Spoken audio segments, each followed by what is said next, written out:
Hello students, welcome to the YouTube channel of Exam Hunt. Exam Hunt basically ਇੱਕ ਇੱਦਾਂ ਦਾ platform ਹੈ ਜੋ ਤੁਹਾਨੂੰ ਬਹੁਤ ਹੀ ਹੋਲਿਸਟਿਕ ਵੇ ਦੇ ਨਾਲ ਗਾਈਡੈਂਸ ਪ੍ਰੋਵਾਈਡ ਕਰਦਾ ਹੈ regarding your civil services examinations.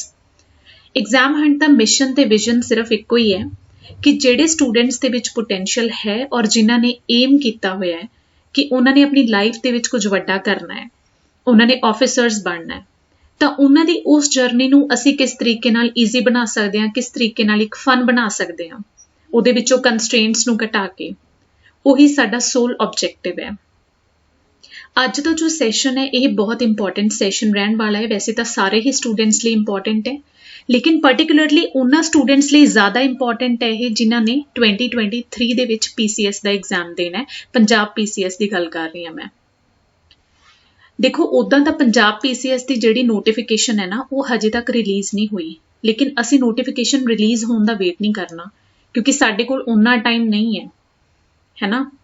ਅਗਰ ਪਿਛਲੇ ਸਾਲਾਂ ਦੇ ਟ੍ਰੈਂਡਸ ਨੂੰ ਦੇਖੀਏ ਤਾਂ ਤੁਸੀਂ ਐਦਾਂ ਸਮਝ ਲਓ ਕਿ 2 ਜਾਂ 2.5 ਮਹੀਨੇ ਦੇ ਅੰਦਰ ਅੰਦਰ ਜਦੋਂ ਨੋਟੀਫਿਕੇਸ਼ਨ ਆਊਟ ਹੋ ਜਾਂਦੀ ਹੈ ਨਾ ਤਾਂ ਵਿਦਿਨ 2 ਜਾਂ 2.5 ਮੰਥਸ ਕੀ ਹੁੰਦਾ ਹੈ, ਐਗਜ਼ਾਮ ਹੋ ਜਾਂਦਾ ਹੈ। ਜਿਹੜਾ ਪਹਿਲਾ ਐਗਜ਼ਾਮ ਹੁੰਦਾ ਹੈ ਪ੍ਰੀਲਿਮਸ ਦਾ ਐਗਜ਼ਾਮ ਜਿਹਨੂੰ ਅਸੀਂ ਕਹਿੰਦੇ ਆ, ਉਹ ਕੰਡਕਟ ਕਰਾ ਲਿਆ ਜਾਂਦਾ ਹੈ।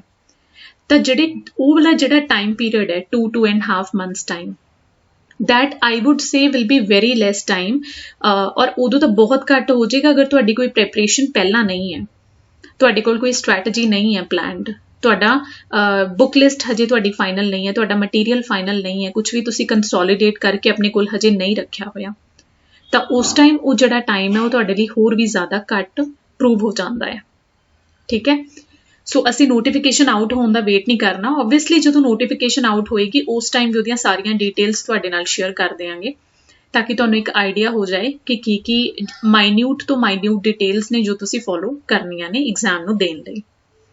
ਫਿਲਹਾਲ ਜੋ ਸਾਡਾ ਪਰਪਸ ਹੈ ਉਹ ਇਹ ਹੈ ਕਿ ਤੁਸੀਂ ਪੰਜਾਬ PCS ਲਈ ਐਸਪਾਇਰ ਕਰ ਰਹੇ ਹੋ ਤਾਂ ਤੁਸੀਂ ਕਿਸ ਰਸਤੇ ਦੇ ਉੱਤੇ ਚੱਲਣਾ ਹੈ, ਇਸੇ ਲਈ ਅਸੀਂ ਆਪਣਾ ਟਾਈਟਲ ਵੀ ਇਹੀ ਰੱਖਿਆ, ਅ ਰੋਡ ਟੂ ਪੰਜਾਬ PCS। ਦੇਖੋ ਵੈਸੇ ਤਾਂ PCS ਦੀ ਅਗਰ ਇਹਦੀ ਫੁੱਲ ਫਾਰਮ ਦੀ ਗੱਲ ਕਰੀਏ ਨਾ ਤਾਂ ਇਸ ਦੀ ਹੀ ਫੁੱਲ ਫਾਰਮ ਪੰਜਾਬ ਦੇ ਵਿੱਚ ਪੰਜਾਬ ਸਿਵਲ ਸਰਵਿਸਿਜ਼ ਹੁੰਦੀ ਹੈ ਵੈਸੇ ਤਾਂ, ਲੇਕਿਨ ਇਸ ਦੇ ਅੱਗੇ ਅਸੀਂ ਕੀ ਕੀਤਾ, ਅਸੀਂ ਪੰਜਾਬ ਨੂੰ ਪ੍ਰੀਫਿਕਸ ਕਰਤਾ। ਪੰਜਾਬ ਨੂੰ ਪ੍ਰੀਫਿਕਸ ਕਰਨ ਦਾ ਇਸ ਦੇ ਅੱਗੇ ਕੀ ਮਤਲਬ ਹੈ? ਇਸ ਦਾ ਮਤਲਬ ਇਹ ਹੈ ਕਿ ਪੰਜਾਬ ਦੇ ਪਰਸਪੈਕਟਿਵ ਦੇ ਵਿੱਚ ਹੀ ਤੁਸੀਂ ਚੀਜ਼ਾਂ ਨੂੰ ਜਿਹੜਾ ਹੈ ਸਟੱਡੀ ਕਰਨਾ ਹੈ।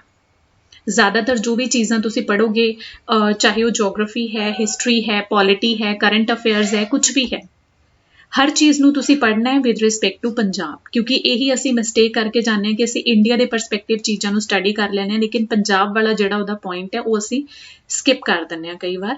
ਤਾਂ ਇਸੇ ਕਰਕੇ ਇਹਨੂੰ ਸਪੈਸ਼ਲੀ ਪ੍ਰੀਫਿਕਸ ਕੀਤਾ ਜਾਂਦਾ ਹੈ Punjab PCS, so that everything that you read should match with your Punjab ਵਾਲਾ ਜਿਹੜਾ ਤੁਹਾਡਾ ਰੀਮ ਹੈ ਉਹਦੇ ਨਾਲ। ਠੀਕ ਹੈ, ਦੇਖੋ ਪੰਜਾਬ PCS ਬਾਰੇ ਡਿਸਕਸ਼ਨ ਕਰਨ ਤੋਂ ਪਹਿਲਾਂ ਨਾ ਆਪਾਂ ਥੋੜਾ ਜਿਹਾ ਤੁਹਾਡਾ ਡੋਮੇਨ ਡਿਸਕਸ ਕਰ ਲੈਂਦੇ ਹਾਂ। ਡੋਮੇਨ ਡਿਸਕਸ ਕਰਨਾ ਕਿਉਂ ਇੰਪੋਰਟੈਂਟ ਹੈ ਇਹ ਵੀ ਮੈਂ ਤੁਹਾਨੂੰ ਐਕਸਪਲੇਨ ਕਰਦੀ ਹਾਂ ਹੁਣੇ। ਡੋਮੇਨ ਦੇ ਵਿੱਚ ਅਸੀਂ ਡਿਸਕਸ ਕਰਾਂਗੇ ਕੈਂਡੀਡੇਟਸ ਨੂੰ ਕਿ ਕਿਸ ਕਿਸ ਤਰੀਕੇ ਦੇ ਕੈਂਡੀਡੇਟਸ ਹੁੰਦੇ ਆ ਜਿਹੜੇ ਉਸੇ ਦਿਨ ਐਗਜ਼ਾਮ ਲਿਖਣ ਜਾਣਗੇ ਜਿਸ ਦਿਨ ਤੁਸੀਂ ਐਗਜ਼ਾਮ ਲਿਖਣ ਜਾਓਗੇ। ਬੇਸਿਕਲੀ ਹੁੰਦਾ ਪਤਾ ਕੀ ਹੈ, ਤੁਸੀਂ ਕਈ ਵਾਰ ਨਾ ਐਜ਼ਿਊਮ ਕਰ ਲੈਂਦੇ ਹੋ ਸਿਰਫ ਕਿ ਜਿੱਦਾਂ ਦੇ ਤੁਸੀਂ ਉੱਦਾਂ ਦੀ ਬਾਕੀ ਬੱਚੇ ਆ। ਹੁਣ ਕੈਂਡੀਡੇਟਸ ਬੇਸਿਕਲੀ ਤੁਹਾਡੇ ਕੋਲ 3 ਤਰੀਕੇ ਦੇ ਹੁੰਦੇ ਆ। ਕਿਹੜੇ ਹੁੰਦੇ ਨੇ? ਫਸਟ ਕੈਟੇਗਰੀ ਦੇ ਵਿੱਚ ਉਹ ਵਾਲੇ ਕੈਂਡੀਡੇਟਸ ਆਉਂਦੇ ਨੇ ਜਿਹੜੇ ਫਰੈਸ਼ਰਸ ਹੁੰਦੇ ਨੇ। ਫਰੈਸ਼ਰਸ ਮਤਲਬ ਜਿਹੜੇ ਹਜੇ ਜਸਟ ਹੁਣੀ ਕੀ ਹੈ 21 ਈਅਰਸ ਦੇ ਹੋਏ ਹੈ ਜਾਂ ਫਿਰ ਜਿਨ੍ਹਾਂ ਨੇ ਹੁਣੀ ਗ੍ਰੈਜੂਏਸ਼ਨ ਕੰਪਲੀਟ ਕੀਤੀ ਹੈ। ਇਹੀ ਮਿਨੀਮਮ ਰਿਕੁਆਇਰਮੈਂਟ ਹੁੰਦੀ ਹੈ ਨਾ PCS ਐਗਜ਼ਾਮ ਦੇਣ ਦੀ ਕਿ ਤੁਸੀਂ 21 ਈਅਰਸ ਦੇ ਹੋਣੇ ਚਾਹੀਦੇ ਹੋ ਔਰ ਤੁਹਾਡੇ ਕੋਲ ਗ੍ਰੈਜੂਏਸ਼ਨ ਹੋਣੀ ਚਾਹੀਦੀ ਹੈ। ਉਹ ਫਰੈਸ਼ਰਸ ਹੁੰਦੇ ਆ ਜਿਨ੍ਹਾਂ ਨੂੰ ਕੁਝ ਵੀ ਨਹੀਂ ਪਤਾ ਹੁੰਦਾ PCS ਬਾਰੇ, ਜਿਨ੍ਹਾਂ ਨੂੰ ਇਹ ਵੀ ਨਹੀਂ ਪਤਾ PCS ਕੀ ਹੈ। ਇਸ ਵੀਡੀਓ ਨੂੰ ਦੇਖਣ ਤੋਂ ਬਾਅਦ ਪਤਾ ਲੱਗੇਗਾ। ਤਾਂ ਪਹਿਲੀ ਕੈਟੇਗਰੀ ਦੇ ਵਿੱਚ ਉਹ ਵਾਲੇ ਸਟੂਡੈਂਟਸ ਆ ਗਏ। ਦੂਸਰੀ ਕੈਟੇਗਰੀ ਦੇ ਵਿੱਚ ਉਹ ਵਾਲੇ ਸਟੂਡੈਂਟਸ ਆਣਗੇ ਜਿਹੜੇ ਜੌਬ ਕਰਦੇ ਹੈ। ਠੀਕ ਹੈ, ਜਿਹੜੇ ਜੌਬ ਕਰਦੇ। ਇਸ ਜੌਬ ਵਾਲੀ ਕੈਟੇਗਰੀ ਦੇ ਵਿੱਚ ਦੋਨੋਂ ਤਰੀਕੇ ਦੇ ਸਟੂਡੈਂਟਸ ਆ ਸਕਦੇ ਹੈ, ਪ੍ਰਾਈਵੇਟ ਵਾਲੇ ਵੀ ਤੇ ਜਿਹੜੇ ਗਵਰਨਮੈਂਟ ਜੌਬ ਕਰਦੇ ਉਹ ਵੀ। ਪ੍ਰਾਈਵੇਟ ਤਾਂ ਚਲੋ ਕਿਸੇ ਨੇ ਉੱਦਾਂ ਪ੍ਰਾਈਵੇਟ ਜੌਬ ਲੈ ਲਈ, ਲੇਕਿਨ ਕਈ ਵਾਰ ਕੀ ਹੁੰਦਾ ਸਟੂਡੈਂਟਸ PCS ਦਾ ਐਗਜ਼ਾਮ ਦੇ ਦਿੰਦੇ ਔਰ ਉਹਨਾਂ ਨੂੰ ਆਪਣੀ ਜਿਹੜੀ ਮਨ ਚਾਹੀ ਉਹਨਾਂ ਦੀ ਸਰਵਿਸ ਹੁੰਦੀ ਹੈ ਨਾ ਉਹ ਨਹੀਂ ਮਿਲਦੀ ਡਿਊ ਟੂ ਦ ਰੀਜ਼ਨ ਕਿ ਉਹਨਾਂ ਦਾ ਰੈਂਕ ਘੱਟ ਆਉਂਦਾ ਹੈ। ਤਾਂ ਉਹ ਸਟੂਡੈਂਟਸ ਕੀ ਕਰਦੇ ਆਪਣੇ ਰੈਂਕ ਨੂੰ ਇੰਪਰੂਵ ਕਰਨ ਲਈ ਦੁਬਾਰਾ ਐਗਜ਼ਾਮ ਦਿੰਦੇ ਆ। ਤਾਂ ਦੂਸਰੀ ਕੈਟੇਗਰੀ ਉਹ ਸਟੂਡੈਂਟਸ ਦੀ ਹੈ। तीसरी कैटेगरी ਦੇ ਵਿੱਚ ਉਹ ਸਟੂਡੈਂਟਸ ਨੇ ਜਿਹੜੇ ਕੋਰ ਪ੍ਰੈਪਰੇਸ਼ਨ ਪਾਰਟ ਦੇ ਵਿੱਚ ਨੇ, ਮਤਲਬ ਜਿਹੜੇ ਪ੍ਰੋਪਰਲੀ ਬੈਠ ਕੇ ਤਿਆਰੀ ਕਰ ਰਹੇ ਨੇ ਕਿਸੇ ਨਾ ਕਿਸੇ exam the, weather firm last 1 year 2 year 3 years like that, ਹੈ ਨਾ। ਇਹਦੇ ਵਿੱਚ ਵੀ ਤੁਹਾਨੂੰ UPSC ਵਾਲੇ ਕੈਂਡੀਡੇਟਸ ਮੇਨਲੀ ਮਿਲ ਜਾਣਗੇ, ਔਰ UPSC ਵਾਲੇ ਜਿਹੜੇ ਕੈਂਡੀਡੇਟਸ ਹੁੰਦੇ ਆ ਨਾ ਉਹਨਾਂ ਦਾ, ਔਰ ਸਪੈਸ਼ਲੀ ਉਹ ਕੈਂਡੀਡੇਟ ਜਿਹੜੇ ਪੰਜਾਬ ਨੂੰ ਬਿਲੋਂਗ ਕਰਦੇ ਹੈ ਨਾ, ਉਹਨਾਂ ਲਈ ਇਹ ਬਹੁਤ ਹੀ ਨੈਚੁਰਲ ਸਿਲੈਕਸ਼ਨ ਹੋ ਜਾਏਗੀ, ਨੈਚੁਰਲ ਚੋਇਸ ਹੁੰਦੀ ਹੈ ਕਿ ਉਹ ਨਾ ਅਗਰ ਕਿਸੇ ਵੀ ਸਟੇਟ ਦਾ PCS ਆਉਂਦਾ ਉਹ ਦੇ ਦਿੰਦੇ ਆ ਉਸਨੂੰ, ਔਰ ਅਗਰ ਪੰਜਾਬ ਦਾ ਹੈ ਤਾਂ ਫਿਰ ਤਾਂ ਉਹਨਾਂ ਲਈ ਬਹੁਤ ਪਲੱਸ ਪੁਆਇੰਟ ਹੋ ਗਿਆ ਵੱਡਾ, ਕਿਉਂਕਿ ਪੰਜਾਬ PCS ਦੇ ਵਿੱਚ ਤਾਂ ਪੰਜਾਬੀ ਦਾ ਔਰ ਪੰਜਾਬ ਦਾ ਬਹੁਤ ਵੱਡਾ ਰੋਲ ਰਹਿੰਦਾ ਹੈ, ਤਾਂ ਉਹ ਉਹਨਾਂ ਲਈ ਪਲੱਸ ਪੁਆਇੰਟ ਹੋ ਗਿਆ, ਤਾਂ ਉਹ ਵੀ ਇਸ ਐਗਜ਼ਾਮ ਨੂੰ ਦੇਣ ਲਈ ਬੈਠਣਗੇ ਹੀ ਬੈਠਣਗੇ। ਦੇਖੋ ਇਸ ਚੀਜ਼ ਨੂੰ ਸਟਾਰਟਿੰਗ ਦੇ ਵਿੱਚ ਡਿਸਕਸ ਕਰਨ ਦਾ ਪਤਾ ਕੀ ਮਤਲਬ ਹੈ, ਇਸ ਨੂੰ ਕਿਉਂ ਡਿਸਕਸ ਕੀਤਾ ਮੈਂ, ਇਸ ਨੂੰ ਇਸ ਕਰਕੇ ਡਿਸਕਸ ਕੀਤਾ ਕਿਉਂਕਿ ਜਿਹੜੀ ਤੁਸੀਂ ਮੋਟੀਵੇਸ਼ਨ ਦੀ ਗੱਲ ਕਰਦੇ ਹੋ ਨਾ ਕਿ ਮੋਟੀਵੇਸ਼ਨ ਕਿੱਥੋਂ ਆਏਗਾ ਜਾਂ ਅਸੀਂ ਡਿਸਿਪਲਿਨ ਵੇ ਦੇ ਨਾਲ ਪ੍ਰਿਪੇਅਰ ਨਹੀਂ ਕਰ ਪਾਉਂਦੇ, ਤਾਂ ਉਹ ਮੋਟੀਵੇਸ਼ਨ ਜੋ ਹੈ ਨਾ ਉਹ 2-3 ਚੀਜ਼ਾਂ ਤੋਂ ਹੀ ਆਉਂਦਾ ਹੈ। ਉਹ ਬਹੁਤ ਜ਼ਿਆਦਾ ਚੀਜ਼ਾਂ ਤੁਹਾਨੂੰ ਮੋਟੀਵੇਟ ਨਹੀਂ ਕਰ ਸਕਦੀਆਂ ਜਦੋਂ ਤੁਸੀਂ ਇਸ ਤਰੀਕੇ ਦੇ ਕਿਸੇ ਐਗਜ਼ਾਮ ਦੀ ਪ੍ਰਿਪਰੇਸ਼ਨ ਕਰਨੀ ਹੈ। ਤਾਂ ਪਹਿਲੀ ਜਿਹੜੀ ਤੁਹਾਨੂੰ ਮੋਟੀਵੇਸ਼ਨ ਆਏਗੀ ਨਾ ਉਹ ਇਸ ਚੀਜ਼ ਤੋਂ ਆਏਗੀ ਕਿ ਜੋ ਚੀਜ਼ ਤੁਸੀਂ ਕਰ ਰਹੇ ਹੋ ਤੁਹਾਡੇ ਤੋਂ ਇਲਾਵਾ ਹੋਰ ਕੌਣ ਉਹ ਚੀਜ਼ ਕਰ ਰਿਹਾ ਹੈ, ਔਰ ਅਗਰ ਕਰ ਰਿਹਾ ਤਾਂ ਕਿੱਦਾਂ ਕਰ ਰਿਹਾ ਹੈ, ਉਹਨਾਂ ਦੀਆਂ ਕੀ ਸਟਰੈਂਥਸ ਨੇ, ਉਹਨਾਂ ਦੀਆਂ ਕੀ ਵੀਕਨੈਸਿਸ ਨੇ। ਅਗਰ ਤੁਹਾਨੂੰ ਇਹ ਪਤਾ ਲੱਗ ਜਾਏਗਾ ਦੈਨ ਤੁਸੀਂ ਹੋਰ ਜ਼ਿਆਦਾ ਪਾਵਰ ਦੇ ਨਾਲ ਹੋਰ ਜ਼ਿਆਦਾ ਐਫਰਟਸ ਪੁੱਟ ਕਰੋਗੇ ਆਪਣੇ ਕੰਮ ਦੇ ਵਿੱਚ। ਸੋ ਪਹਿਲੀ ਮੋਟੀਵੇਸ਼ਨ ਤੁਹਾਨੂੰ ਉੱਥੋਂ ਆਏਗੀ। ਦੂਸਰੀ ਮੋਟੀਵੇਸ਼ਨ ਤੁਹਾਨੂੰ ਕਿੱਥੋਂ ਆਏਗੀ ਕਿ ਆਫਟਰ ਕਲੀਅਰਿੰਗ ਦਾ ਐਗਜ਼ਾਮ ਤੁਹਾਨੂੰ ਕਿਸ ਤਰੀਕੇ ਦੇ ਸਰਵਿਸ ਅਲਾਟ ਹੋਣਗੇ, ਤੁਹਾਡੀ ਲਾਈਫ ਕਿੱਦਾਂ ਦੀ ਹੋਏਗੀ, ਲਾਈਫ ਸਟਾਈਲ ਤੁਹਾਡਾ ਕਿਵੇਂ ਚੇਂਜ ਹੋਏਗਾ ਆਫਟਰ ਗੋਇੰਗ ਇਨਟੂ ਦਾ ਸਰਵਿਸ। ਦੂਜੀ ਇਹ ਚੀਜ਼ ਹੈ ਜੋ ਤੁਹਾਨੂੰ ਮੋਟੀਵੇਟ ਕਰਦੀ ਹੈ, ਠੀਕ ਹੈ। ਤੀਸਰੀ ਜਿਹੜੀ ਚੀਜ਼ ਹੁੰਦੀ ਹੈ ਜੋ ਤੁਹਾਡਾ ਪਰਮਾਨੈਂਟ ਮੋਟੀਵੇਸ਼ਨ ਦਾ ਸੋਰਸ ਹੈ ਉਹ ਹੈਗਾ ਤੁਹਾਡਾ ਰੀਜ਼ਨ, ਕਿ ਤੁਸੀਂ why you are here, why you are preparing for this exam. ਤੁਸੀਂ ਕੁਝ ਹੋਰ ਵੀ ਤਾਂ ਕਰ ਸਕਦੇ ਸੀ ਆਪਣੀ ਲਾਈਫ ਦੇ ਵਿੱਚ, ਇਹੀ ਕਿਉਂ ਕਰ ਰਹੇ ਹੋ? ਤਾਂ ਉਹ ਜਿਹੜਾ ਇੱਕ ਪ੍ਰੋਪਰ ਰੀਜ਼ਨ ਹੈ ਉਹ ਤੁਹਾਨੂੰ ਮੋਟੀਵੇਟ ਕਰੇਗਾ ਬਸ। ਬਾਕੀ ਸਾਰੇ ਜਿਹੜੇ n ਨੰਬਰ ਆਫ ਫੈਕਟਰਸ ਨੇ ਨਾ ਉਹ ਤਾਂ ਸਿਰਫ ਔਰ ਸਿਰਫ ਤੁਸੀਂ ਇੱਦਾਂ ਸਮਝ ਲਓ ਕਿ ਟੈਂਪਰੇਰੀ ਫੈਕਟਰਸ ਦਾ ਕੰਮ ਕਰਦੇ ਆ। ਉਹ ਤੁਹਾਨੂੰ 1 2 3 ਘੰਟੇ ਲਈ ਮੋਟੀਵੇਟਡ ਰੱਖਣਗੇ, ਉਸ ਤੋਂ ਬਾਅਦ ਦੁਬਾਰਾ ਫੇਰ ਤੁਹਾਡਾ ਮੋਰਲ ਡਾਊਨ ਹੋ ਜਾਏਗਾ ਕੰਪਲੀਟਲੀ। ਸੋ ਮੋਟੀਵੇਸ਼ਨ ਹਮੇਸ਼ਾ ਇਨ 3 ਫੈਕਟਰਸ ਨੇ ਜਿਹੜੇ ਇਹਨਾਂ ਨੂੰ ਤੋਂ ਹੀ ਤੁਸੀਂ ਲੈਣੀ ਹੈ, ਇਹਨਾਂ ਤੋਂ ਹੀ ਤੁਹਾਨੂੰ ਲੈਣ ਦੀ ਕੋਸ਼ਿਸ਼ ਵੀ ਕਰਨੀ ਚਾਹੀਦੀ ਹੈ। ਸੋ ਹੁਣ ਅਸੀਂ ਆਪਣੀ ਮੇਨ ਕੰਟੈਂਟ ਦੇ ਉੱਤੇ ਜੰਪ ਕਰਦੇ ਹਾਂ। ਜਿਹੜਾ ਸਾਡਾ ਮੇਨ ਕੰਟੈਂਟ ਹੈ ਅੱਜ ਦਾ, ਦੈਟ ਇਜ਼ ਸਭ ਤੋਂ ਪਹਿਲਾਂ ਅਸੀਂ ਪੜਾਂਗੇ ਪੰਜਾਬ ਸਿਵਲ ਸਰਵਿਸਿਜ਼ ਬਾਰੇ ਕਿ ਇਹ ਹੁੰਦਾ ਕੀ ਹੈ। ਬੇਸਿਕਲੀ ਇਹ ਇੱਕ ਐਗਜ਼ਾਮ ਹੁੰਦਾ ਹੈ ਜਿਸ ਨੂੰ ਕੰਡਕਟ ਕਰਾਉਂਦਾ ਹੈ PPSC ਬੋਰਡ। PPSC ਤੋਂ ਸਾਡਾ ਮਤਲਬ ਹੈ ਪੰਜਾਬ ਪਬਲਿਕ ਸਰਵਿਸ ਕਮਿਸ਼ਨ। ਇਹ ਸਟੇਟ ਲੈਵਲ ਦੇ ਉੱਤੇ ਹੁੰਦਾ ਹੈ। ਅਗਰ ਸੈਂਟਰਲ ਲੈਵਲ ਦੇ ਉੱਤੇ ਦੇਖੀਏ ਤਾਂ ਇਹ ਕੰਮ ਕੌਣ ਕਰਦਾ ਹੈ? UPSC ਕਰਦਾ ਹੈ, ਜੋ ਹਰ ਸਾਲ ਤੁਹਾਡਾ CSE ਐਗਜ਼ਾਮੀਨੇਸ਼ਨ ਕੰਡਕਟ ਕਰਾਉਂਦਾ ਹੈ। ਸਿਵਲ ਸਰਵਿਸਿਜ਼ ਐਗਜ਼ਾਮੀਨੇਸ਼ਨ ਵੀ ਇਹਨੂੰ ਕਹਿੰਦੇ ਆ। ਉਸੇ ਟਾਈਪ ਨਾਲ PPSC ਬੋਰਡ ਕੀ ਹੈ? ਪੰਜਾਬ ਸਿਵਲ ਸਰਵਿਸਿਜ਼ ਦਾ ਐਗਜ਼ਾਮ ਕੰਡਕਟ ਕਰਾਉਂਦਾ ਹੈ, ਠੀਕ ਹੈ। ਦੂਸਰੀ ਚੀਜ਼ ਆਪਾਂ ਪੋਸਟ ਡਿਸਕਸ ਕਰ ਲੈਂਦੇ ਹਾਂ ਕਿ ਤੁਸੀਂ ਇੱਕ ਵਾਰ ਐਗਜ਼ਾਮ ਕਲੀਅਰ ਕਰਤਾ ਤਾਂ ਕਿੱਦਾਂ ਦੀਆਂ ਪੋਸਟ ਦੇ ਵਿੱਚ ਤੁਸੀਂ ਜਾ ਸਕਦੇ ਹੋ। ਇੱਥੇ ਇੱਕ ਬਹੁਤ ਫਨੀ ਇਨਸੀਡੈਂਟ ਵੀ ਮੈਂ ਤੁਹਾਡੇ ਨਾਲ ਸ਼ੇਅਰ ਕਰਦੀ ਹਾਂ। ਐਕਚੁਅਲੀ ਹੁੰਦਾ ਕੀ ਹੈ ਨਾ, ਪੰਜਾਬ ਦੇ ਵਿੱਚ ਮੈਂ ਇਹ ਚੀਜ਼ ਦੇਖੀ ਹੈ, ਬੜੀ ਦੇਖੀ ਹੈ। PCS ਕਲੀਅਰ ਕਰਨ ਤੋਂ ਬਾਅਦ ਕੀ ਬਣੋਗੇ ਤੁਸੀਂ ਜਾਂ ਤੁਸੀਂ ਕੀ ਬਣ ਸਕਦੇ ਹੋ, ਇਹ ਗੱਲ ਅਗਰ ਤੁਸੀਂ ਕਿਸੇ ਨੂੰ ਪੁੱਛੋਗੇ ਨਾ ਤੁਹਾਡੇ ਕੋਲ ਇੱਕੋ ਹੀ ਜਵਾਬ ਆਏਗਾ, DSP, ਵੱਧ ਤੋਂ ਵੱਧ STM ਕਹਿ ਦੇਣਗੇ। ਮਤਲਬ ਲੋਕਾਂ ਨੂੰ ਪਤਾ ਹੀ ਨਹੀਂ ਹੁੰਦਾ ਕਿ PCS ਕਰਨ ਤੋਂ ਬਾਅਦ ਉਹਨਾਂ ਨੂੰ ਇਹਨਾਂ ਦੋ ਜਿਹੜੀਆਂ ਪੋਸਟ ਨੇ ਇਹਨਾਂ ਤੋਂ ਇਲਾਵਾ ਵੀ ਹੋਰ ਕੁਝ ਅਲੋਕੇਟ ਹੋ ਸਕਦਾ ਹੈ। ਇਸੇ ਕਰਕੇ ਰੀਜ਼ਨ ਇਹ ਹੈ ਕਿ ਪਹਿਲੇ ਹੀ ਪੇਜ ਦੇ ਉੱਤੇ ਤੁਹਾਨੂੰ ਕਲੈਰਿਟੀ ਕਰਤੀ ਕਿ ਤੁਸੀਂ ਕੀ ਬਣ ਸਕਦੇ ਹੋ ਆਫਟਰ ਕਲੀਅਰਿੰਗ ਦਿਸ ਐਗਜ਼ਾਮ। ਤਾਂ ਪਹਿਲਾ ਤਾਂ ਉਹੀ ਹੈ ਐਗਜ਼ੀਕਿਊਟਿਵ ਬ੍ਰਾਂਚ ਹੋਗੀ ਜਿਹਦੇ ਵਿੱਚ ਤੁਹਾਡੇ STM ਵਗੈਰਾ ਆਉਂਦੇ ਆ, ਠੀਕ ਹੈ।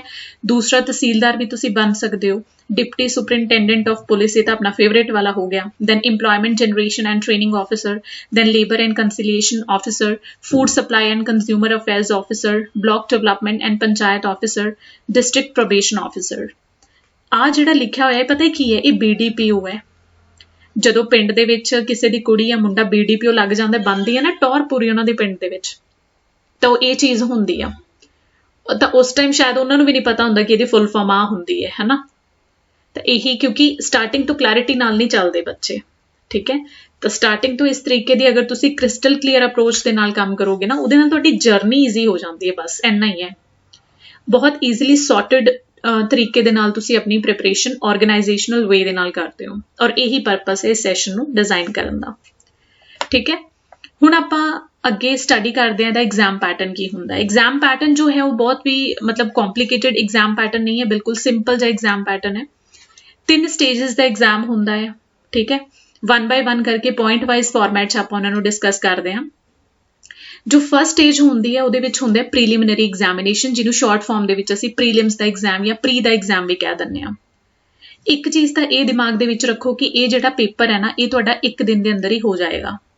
2 ਪੇਪਰ ਹੁੰਦੇ ਆ, GS1 ਦਾ ਤੇ GS2 ਦਾ। ਦੋਨੋਂ ਐਗਜ਼ਾਮ ਤੁਹਾਡੇ ਇੱਕੋ ਹੀ ਦਿਨ 'ਚ ਹੋ ਜਾਣਗੇ। ਇੱਕ ਮਾਰਨਿੰਗ ਸ਼ਿਫਟ ਦੇ ਵਿੱਚ ਹੋਏਗਾ, ਇੱਕ ਈਵਨਿੰਗ ਸ਼ਿਫਟ ਦੇ ਵਿੱਚ ਹੋਏਗਾ, ਥੋੜਾ ਬ੍ਰੇਕ ਲੈਣ ਤੋਂ ਬਾਅਦ। ਪਹਿਲੀ ਚੀਜ਼ ਤਾਂ ਤੁਸੀਂ ਇਹ ਆਪਣੇ ਦਿਮਾਗ ਦੇ ਵਿੱਚ ਕਲੀਅਰ ਰੱਖਣੀ ਹੈ।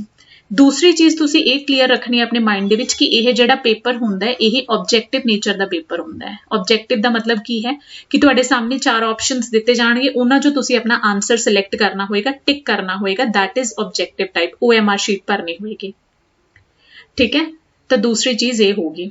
ਹੁਣ ਪੇਪਰ 1 ਹੈ ਜਿਹੜਾ GS1, ਇਹਦੇ ਵਿੱਚ ਤੁਹਾਡੇ ਤੋਂ 100 ਕੁਐਸਚਨ ਪੁੱਛੇ ਜਾਣਗੇ। 200 ਨੰਬਰ ਦਾ ਇਹ ਪੇਪਰ ਹੋਏਗਾ। ਮਤਲਬ ਸਿੰਪਲ ਮੈਥਮੈਟਿਕਸ ਲਗਾਈਏ ਤਾਂ ਇੱਕ ਕੁਐਸਚਨ 2 ਨੰਬਰ ਦਾ ਹੋ ਗਿਆ। GS2 ਦੇ ਵਿੱਚ ਤੁਹਾਡੇ ਤੋਂ 80 ਕੁਐਸਚਨਸ ਪੁੱਛੇ ਜਾਣਗੇ, 200 ਨੰਬਰ ਦਾ ਪੇਪਰ ਹੋਏਗਾ ਅਗੇਨ। ਤਾਂ 20 ਕੁਐਸਚਨ ਘਟ ਗਏ, ਮਤਲਬ ਪਰ ਕੁਐਸਚਨ ਨੰਬਰ ਤੁਹਾਡੇ ਵੱਧ ਜਾਣਗੇ, ਤਾਂ 2.5 ਮਾਰਕਸ ਦਾ ਇੱਕ ਕੁਐਸਚਨ ਹੋ ਜਾਏਗਾ, ਠੀਕ ਹੈ। ਤਾਂ ਇਹ ਤੁਹਾਡੇ 2 ਪੇਪਰ ਹੁੰਦੇ ਆ ਪ੍ਰੀ ਦੇ ਐਗਜ਼ਾਮ ਦੇ ਵਿੱਚ, ਪ੍ਰੀਲਿਮਸ ਦੇ ਵਿੱਚ, ਠੀਕ। ਅਗਲੇ ਜਿਹੜੇ 2 ਪੁਆਇੰਟਸ ਨੇ ਨਾ, ਇਹ ਦੋਨੋਂ ਪੁਆਇੰਟਸ ਬਹੁਤ ਜ਼ਿਆਦਾ ਆਪਾਂ ਮਤਲਬ you have to be cautious while reading these points. ਔਰ ਉਹ ਕਿਉਂ ਰਹਿਣਾ ਮੈਂ ਤੁਹਾਨੂੰ ਦੱਸਦੀ ਹਾਂ।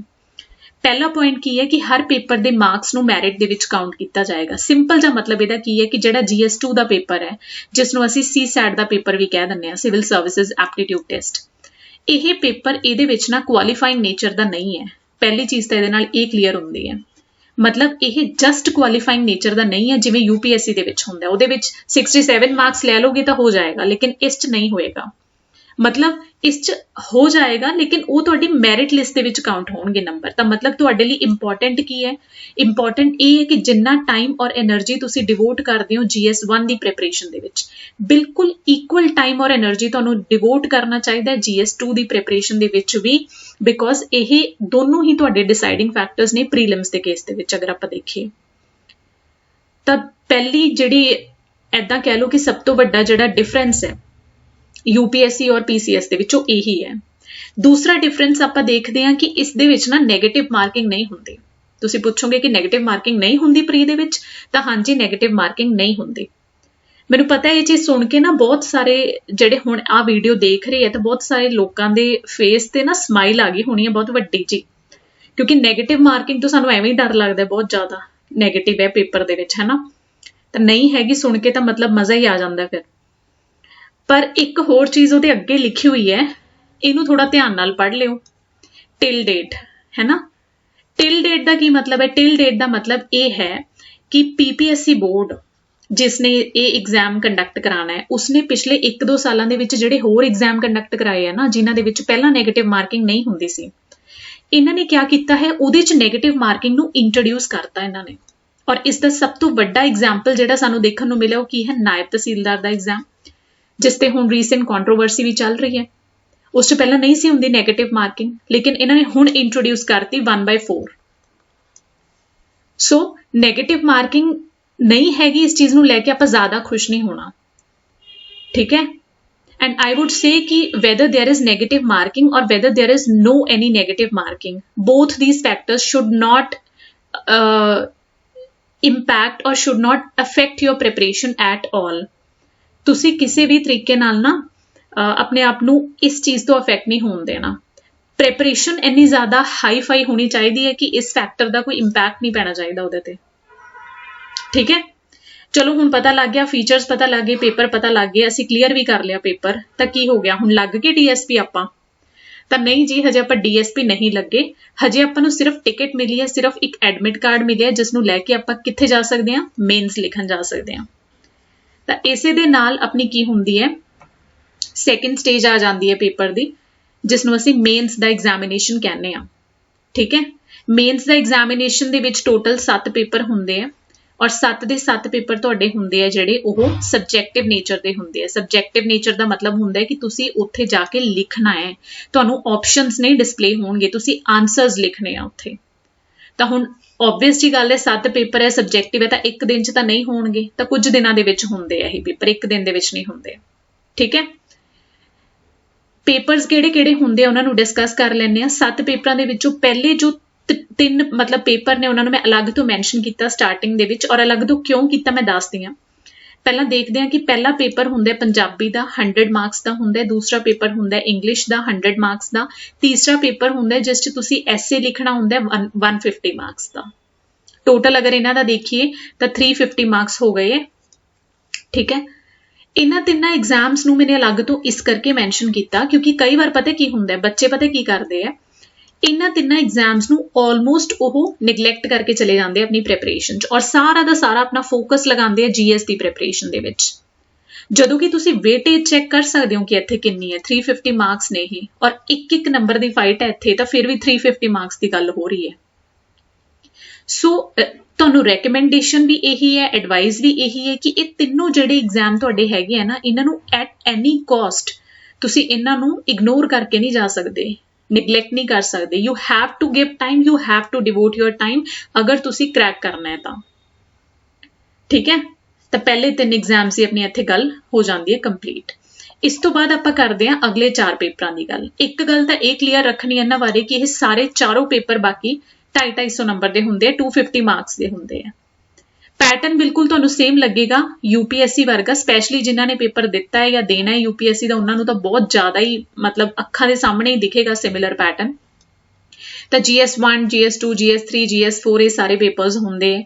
GS1 ਦੇ ਵਿੱਚ ਉਹੀ ਤੁਹਾਡਾ ਹਿਸਟਰੀ, ਜੀਓਗ੍ਰਾਫੀ, ਸੋਸਾਇਟੀ ਇਹਨਾਂ ਦੇ ਵਿੱਚੋਂ ਕੁਐਸਚਨ ਪੁੱਛੇ ਜਾਣਗੇ। GS2 ਦੇ ਵਿੱਚ Indian constitution, polity, governance, international relations. Then GS3 ਦੇ ਵਿੱਚ ਇਕੋਨੋਮਿਕਸ, ਸਟੈਟਿਸਟਿਕਸ, ਸਿਕਿਉਰਿਟੀ ਇਸ਼ੂਜ਼ ਇਹਨਾਂ ਦੇ ਉੱਤੇ ਪੁੱਛੇ ਜਾਣਗੇ। GS4 ਦੇ ਵਿੱਚ ਤੁਹਾਡਾ ਸਾਇੰਸ ਐਂਡ ਟੈਕ ਹੈ, ਇਨਵਾਇਰਨਮੈਂਟ ਹੈ, problem solving and decision making ਹੈ। ਸੋ ਇਹ ਤੁਹਾਡੇ 4 ਅਲੱਗ ਤੋਂ ਪੇਪਰ ਹੋਣਗੇ ਜਿਹੜੇ ਟੋਟਲ ਤੁਹਾਡੀ 1000 ਮਾਰਕਸ ਦੀ ਵੇਟੇਜ ਬਣਾਉਂਦੇ ਆ ਇਨ ਮੇਨਸ ਐਗਜ਼ਾਮੀਨੇਸ਼ਨ ਵਿਚ ਇਜ਼ ਅ ਹਿਊਜ ਅਮਾਊਂਟ।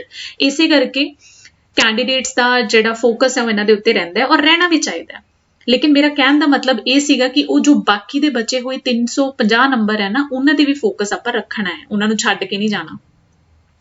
ਠੀਕ ਹੈ, ਸੋ ਇਹ ਸੀ ਆਪਣਾ ਇੱਕ ਪੂਰਾ ਪੈਟਰਨ ਜਿਸ ਤਰੀਕੇ ਨਾਲ ਤੁਹਾਡਾ ਮੇਨਸ ਦਾ ਐਗਜ਼ਾਮ ਹੋਏਗਾ। ਠੀਕ ਹੈ, ਹੁਣ ਇੰਨੇ ਹੈਕਟਿਕ ਪੈਟਰਨ ਨੂੰ ਡਿਸਕਸ ਕਰਨ ਤੋਂ ਬਾਅਦ ਥੋੜੀ ਜਿਹੀ ਆਪਾਂ ਖੁਸ਼ਖਬਰੀ ਵੀ ਲੈ ਲਈਏ ਹੈ ਨਾ ਇੱਕ, ਉਹ ਕੀ ਹੈ ਕਿ ਇਸ ਦੇ ਵਿੱਚ ਕੋਈ ਆਪਸ਼ਨਲ ਪੇਪਰ ਨਹੀਂ ਹੁੰਦਾ। ਆਪਸ਼ਨਲ ਪੇਪਰ ਨਹੀਂ ਹੁੰਦਾ, ਇਹ ਸੁਣ ਕੇ ਵੀ ਮਜ਼ਾ ਆ ਜਾਂਦਾ ਕੈਂਡੀਡੇਟਸ ਨੂੰ ਔਰ ਆਉਣਾ ਵੀ ਚਾਹੀਦਾ ਕਿਉਂਕਿ UPSC ਵਾਲੇ ਕੈਂਡੀਡੇਟਸ ਨੂੰ ਪੁੱਛ ਕੇ ਦੇਖੋ ਤੁਸੀਂ, ਅਗਰ ਆਪਸ਼ਨਲ ਪੇਪਰ ਦੀ ਤਿਆਰੀ ਉਹਨਾਂ ਦੀ ਨਾ ਹੁੰਦੀ ਨਾ ਉਹਨਾਂ ਦੀ ਤਿਆਰੀ ਹੀ ਅੱਧੀ ਬਚਣੀ ਸੀ। ਮਤਲਬ ਆਪਸ਼ਨਲ ਪੇਪਰ ਉਹਨਾਂ ਦਾ 50% ਟਾਈਮ ਲੈ ਕੇ ਜਾਂਦੇ ਤਿਆਰੀ ਦਾ, ਇੰਨਾ ਜ਼ਿਆਦਾ ਸਿਲੇਬਸ ਹੁੰਦਾ, ਇੰਨਾ ਜ਼ਿਆਦਾ 2 ਪੇਪਰ ਹੁੰਦੇ ਕਿਉਂਕਿ। ਸੋ ਇਹਦੇ 'ਚ ਆਪਸ਼ਨਲ ਪੇਪਰ ਨਹੀਂ ਹੈਗਾ ਤਾਂ ਮਤਲਬ ਤੁਸੀਂ ਆਪਣਾ 100% ਜਿਹੜਾ ਟਾਈਮ ਹੈ ਉਹ ਡਿਵੋਟ ਕਰ ਸਕਦੇ ਹੋ GS ਦੇ ਪੇਪਰਸ ਨੂੰ, ਇੰਗਲਿਸ਼, ਪੰਜਾਬੀ ਉਹ ਜੋ ਵੀ ਤੁਹਾਡੇ ਪਹਿਲਾਂ ਵਾਲੇ paper C. So you have more time in this case. ਠੀਕ ਹੈ, ਤੁਸੀਂ ਅੱਛੇ ਵੇ ਨਾਲ ਪ੍ਰਿਪੇਅਰ ਕਰ ਸਕਦੇ ਹੋ ਕਿਉਂਕਿ ਆਪਸ਼ਨਲ ਨਹੀਂ ਹੈ ਇਹਦੇ ਵਿੱਚ। ਇਸ ਤੋਂ ਬਾਅਦ ਆਪਾਂ ਫਾਈਨਲ ਸਟੇਜ ਦੇ ਉੱਤੇ ਆ ਜਾਂਦੇ ਹਾਂ। ਪਰਸਨੈਲਿਟੀ ਟੈਸਟ ਬੋਲਦੇ ਆ, ਇੰਟਰਵਿਊ ਵੀ ਬੋਲਦੇ ਆ ਇਹਨੂੰ। ਇਹਦੇ 'ਚ ਤੁਹਾਡੀ ਓਵਰਆਲ ਪਰਸਨੈਲਿਟੀ ਚੈੱਕ ਹੁੰਦੀ ਹੈ, ਐਜ਼ ਐਨ ਇੰਡੀਵਿਜੂਅਲ ਤੁਸੀਂ ਕਿੱਦਾਂ ਦੇ ਹੋ, ਤੁਹਾਡੀ ਡਿਸੀਜਨ ਮੇਕਿੰਗ ਕਿੱਦਾਂ ਦੀ ਹੈ, ਬਸ ਇਹੀ ਸਭ ਚੈੱਕ ਹੋਏਗਾ। 150 ਮਾਰਕਸ ਦਾ ਇਹ ਪੇਪਰ ਹੁੰਦਾ ਹੈ, ਮਤਲਬ ਟੈਸਟ ਹੁੰਦਾ ਹੈ 150 ਮਾਰਕਸ ਦਾ ਔਰ ਟੋਟਲ ਇਹਨਾਂ ਦੇ ਮਿਲਾ ਕੇ ਦੋਨਾਂ ਦੇ ਮੇਨਸ ਔਰ ਪਰਸਨੈਲਿਟੀ ਟੈਸਟ ਦੇ ਤੁਹਾਡੇ 1500 ਨੰਬਰ ਬਣਦੇ ਆ ਔਰ ਇਹਨਾਂ ਨੂੰ ਹੀ ਫਾਈਨਲ ਮੈਰਿਟ ਲਿਸਟ ਦੇ ਵਿੱਚ ਲਿਆ ਜਾਂਦਾ ਹੈ। ਇੱਥੇ ਅਸੀਂ ਕਿਹੜੀ ਮੈਰਿਟ ਲਿਸਟ ਦੀ ਗੱਲ ਕਰ ਰਹੇ ਹਾਂ, ਉਹ ਵਾਲੀ ਮੈਰਿਟ ਲਿਸਟ ਦੀ ਗੱਲ ਕਰ ਰਹੇ ਹਾਂ ਜਿਹਦੇ ਵਿੱਚ ਟੌਪਰਸ ਦੇ ਨਾਮ ਆਉਂਦੇ ਆ, ਰੈਂਕ 1, ਰੈਂਕ 2, ਮਤਲਬ ਜਿਹੜੀ ਫਾਈਨਲ ਮੈਰਿਟ ਲਿਸਟ ਆਉਂਦੀ ਹੈ ਜਿਸ ਤੋਂ ਬਾਅਦ ਤੁਹਾਨੂੰ ਸਰਵਿਸ ਐਲੋਕੇਟ ਹੋ ਜਾਂਦੀ ਹੈ। ਤਾਂ ਉਹਦੇ ਵਿੱਚ ਇਹਨਾਂ ਦੇ ਵਿੱਚੋਂ ਜਿੰਨੇ ਵੀ ਤੁਸੀਂ ਨੰਬਰ ਲਓਗੇ ਉਹਦੇ ਅਕੋਰਡਿੰਗ ਤੁਹਾਡਾ ਰੈਂਕ ਡਿਸਾਈਡ ਹੋ ਜਾਏਗਾ, ਉਹਦੇ ਅਕੋਰਡਿੰਗ ਤੁਹਾਨੂੰ ਸਰਵਿਸ ਐਲੋਕੇਟ ਹੋ ਜਾਏਗੀ ਜੋ ਅਸੀਂ ਪਹਿਲੇ ਪੇਜ ਦੇ ਉੱਤੇ ਡਿਸਕਸ ਕੀਤੀ ਹੈ।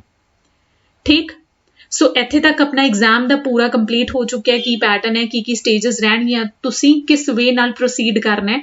ਆਈ ਥਿੰਕ ਇਹਦੇ ਵਿੱਚ ਕੋਈ ਵੀ ਡਾਊਟ ਕਿਸੇ ਵੀ ਬੱਚੇ ਨੂੰ ਨਹੀਂ ਰਿਹਾ ਹੋਣਾ ਆਫਟਰ ਵਾਚਿੰਗ ਦਿਸ ਸੈਸ਼ਨ। ਠੀਕ ਹੈ, ਇਸ ਤੋਂ ਬਾਅਦ ਅਸੀਂ ਗੱਲ ਕਰ ਲਈਏ ਥੋੜੀ ਜਿਹੀ ਐਗਜ਼ਾਮ ਹੰਟ ਬਾਰੇ। ਠੀਕ ਹੈ, ਕਿਉਂਕਿ ਸਟਾਰਟਿੰਗ ਅਸੀਂ ਬਿਲਕੁਲ ਪੁਆਇੰਟ ਟੂ ਪੁਆਇੰਟ ਕੀਤੀ ਸੀ ਪੰਜਾਬ PCS ਬਾਰੇ। ਐਗਜ਼ਾਮ ਹੰਟ ਦਾ ਟੈਲੀਗ੍ਰਾਮ ਹੈਂਡਲ ਮੈਂ ਮੈਂਸ਼ਨ ਕਰਤਾ ਇੱਥੇ, ਐਗਜ਼ਾਮ ਹੰਟ 01 ਕਰਕੇ ਹੈ। ਤੁਸੀਂ ਜ਼ਰੂਰ ਜਾ ਕੇ ਇਸ ਟੈਲੀਗ੍ਰਾਮ ਹੈਂਡਲ ਨੂੰ ਵਿਜ਼ਿਟ ਕਰਨਾ ਹੈ। ਚੈਨਲ ਹੈ ਇੱਕ ਜਿੱਥੇ ਤੁਹਾਨੂੰ ਬਹੁਤ ਹੀ ਯੂਜ਼ਫੁਲ ਅਪਡੇਟਸ ਮਿਲਣਗੇ ਆਉਣ ਵਾਲੇ ਟਾਈਮ ਦੇ ਵਿੱਚ ਔਰ ਬਹੁਤ ਹੀ ਯੂਜ਼ਫੁਲ ਚੀਜ਼ਾਂ ਜੋ ਇੰਪੋਰਟੈਂਟ ਨੇ ਤੁਹਾਡੇ ਐਗਜ਼ਾਮਸ ਲਈ, ਤੁਹਾਡੀ ਕਰੀਅਰ ਲਈ, ਉਹ ਤੁਹਾਨੂੰ ਇੱਥੇ ਮਿਲ ਜਾਣਗੀਆਂ। ਇਸ ਤੋਂ ਇਲਾਵਾ ਅਸੀਂ ਜੋ ਹੈ ਤੁਹਾਨੂੰ ਗਾਈਡੈਂਸ ਪ੍ਰੋਵਾਈਡ ਕਰਦੇ ਹਾਂ, ਮੈਂਟੋਰਸ਼ਿਪ ਵੀ ਪ੍ਰੋਵਾਈਡ ਕਰਦੇ ਹਾਂ, ਫ੍ਰੀ ਕਰੀਅਰ ਕਾਉਂਸਲਿੰਗ ਪ੍ਰੋਵਾਈਡ ਕਰਦੇ ਹਾਂ। ਅਗਰ ਤੁਹਾਨੂੰ ਕਿਸੇ ਵੀ ਤਰੀਕੇ ਦਾ ਕੋਈ ਡਾਊਟ ਹੈ ਕਿਸੇ ਵੀ ਕੰਪੀਟੀਟਿਵ ਐਗਜ਼ਾਮ ਦੇ ਨਾਲ related, you can feel free to call us, you can feel free to contact us. ਔਰ ਇੱਕ ਵਾਰ ਤੁਸੀਂ ਇਸ ਚੈਨਲ ਨੂੰ ਜੁਆਇਨ ਕਰ ਜਾਓਗੇ ਤਾਂ ਤੁਹਾਡੇ ਕੋਲ ਹੋਰ 1000 ਤਰੀਕੇ ਲੱਭ ਜਾਣਗੇ ਕੰਟੈਕਟਸ ना आंदे, बहुत सारे तुहाडे लई ਉਹ ਵੀ ਆਣਗੇ। मैं कहां कि ਇੱਦਾਂ ਦੀਆਂ ਐਕਸਾਈਟਿੰਗ ਚੀਜ਼ਾਂ ਆਣਗੀਆਂ ਜਿਹਦੇ ਨਾਲ ਤੁਹਾਡੀ ਜਰਨੀ ਹੈ ਨਾ ਜੋ ਉਹ ਬੋਰਿੰਗ ਤੋਂ ਬਹੁਤ ਜ਼ਿਆਦਾ ਐਕਸਾਈਟਿੰਗ ਬਣ ਜਾਏਗੀ, ਈਜ਼ੀ ਬਣ ਜਾਏਗੀ, ਇੰਟਰਸਟਿੰਗ ਬਣ ਜਾਏਗੀ। So that is the vision of exam hunt, ਜਿਸ ਨੂੰ ਤੁਸੀਂ ਜ਼ਰੂਰ ਜਾ ਕੇ ਚੈੱਕ ਆਊਟ ਕਰਨਾ ਹੈ, ਕਿਉਂਕਿ ਸਾਡੇ ਟੀਮ ਮੈਂਬਰਸ ਉਹ ਨੇ ਜਿਨ੍ਹਾਂ ਨੇ ਮਲਟੀਪਲ ਟਾਈਮਸ ਇੰਟਰਵਿਊਜ਼ ਫੇਸ ਕੀਤੇ ਆ, ਸਟੇਟ ਲੈਵਲ ਦੇ ਉੱਤੇ ਵੀ ਔਰ UPSC ਦੇ ਵੀ ਇੰਟਰਵਿਊਜ਼ ਮੇਨਸ ਜਿਹੜੇ ਹੈਗੇ ਉਹ ਦਿੱਤੇ, ਇੰਟਰਵਿਊਜ਼ ਫੇਸ ਕੀਤੇ ਆ।